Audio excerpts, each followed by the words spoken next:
नमस्कार. आज आपण 16व्या श्लोकाचा अर्थ जाणून घेणार आहोत. भगवत प्राप्ती झालेल्या महात्म्या पुरुषांचा पुनर्जन्म होत नाही.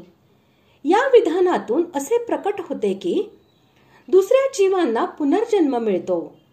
म्हणून हे जाणण्याची इच्छा वाटते की कोणत्या लोकापर्यंत पोहोचलेल्या जीवांना परत यावे लागते. त्यावर भगवंत म्हणतात, श्लोक 16, आ ब्रह्म भुवनाल्लोका पुनरावर्तिनोऽर्जुन मामुपेत्य तु कौन्तेय पुनर्जन्म न विद्यते. श्लोकाचा अर्थ, हे अर्जुना, ब्रह्मलोकापर्यंतचे सर्व लोक पुनरावर्ती आहेत. परंतु हे कुंतीपुत्रा, मला प्राप्त झाल्यावर पुनर्जन्म होत नाही, कारण मी कालातीत आहे आणि हे सर्व ब्रह्मादिकांचे लोक कालाने मर्यादित असल्याने अनित्य आहेत. चतुर्मुख ब्रह्मदेव सृष्टीच्या प्रारंभी भगवंताच्या नाभी कमलातून उत्पन्न होऊन संपूर्ण सृष्टीची रचना करतो. त्याला प्रजापती हिरण्यगर्भ आणि सूत्रात्मा असेही म्हणतात. याच अध्यायामध्ये त्याला अधिदैव म्हटले आहे. तो ज्या ऊर्ध्वलोकी निवास करतो त्या विशिष्ट लोकाचे नाव ब्रह्मलोक होय.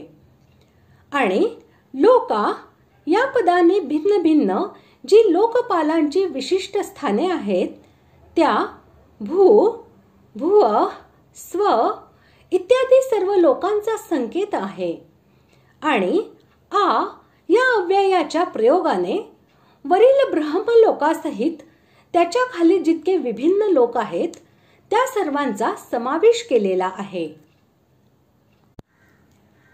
हे अर्जुन, ब्रह्मलोकासह सर्वच लोक पुनरावर्ती आहेत.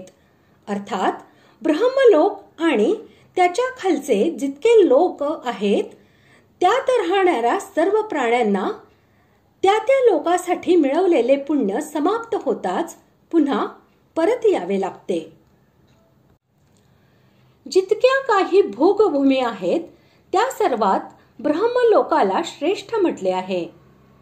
केवळ पृथ्वीमंडळाचा राजा असेल, त्याचे राज्य धन धान्याने संपन्न असेल, स्त्री पुरुष परिवार इत्यादी त्याच्या अनुकूल असतील, त्याची युवावस्था असेल, तसेच शरीर निरोगी असेल तर हे मृत्यूलोकाचे पूर्ण सुख मानले गेले आहे.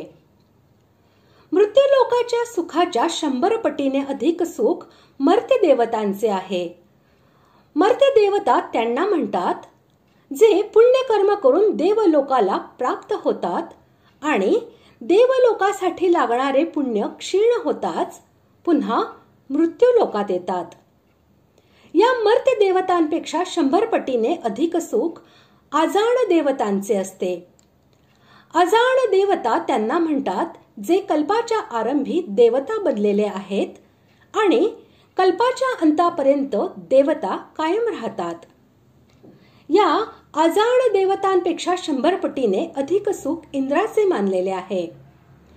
इंद्राच्या सुखापेक्षा 100 पटीने अधिक सुख ब्रह्मलोकाचे मानले आहे. या ब्रह्मलोकाच्या सुखापेक्षा अनंत पटीने अधिक सुख भगवत प्राप्त तत्वज्ञ जीवनमुक्त महापुरुषाचे मानले गेले आहे. तात्पर्य, पृथ्वीमंडळापासून ब्रह्मलोकापर्यंत सुख सीमित, परिवर्तनशील आणि विनाशी असते. परंतु भगवत प्राप्तीचे सुख अनंत असते, अपार असते, अगाध असते. हे सुख कधी नष्ट होत नाही.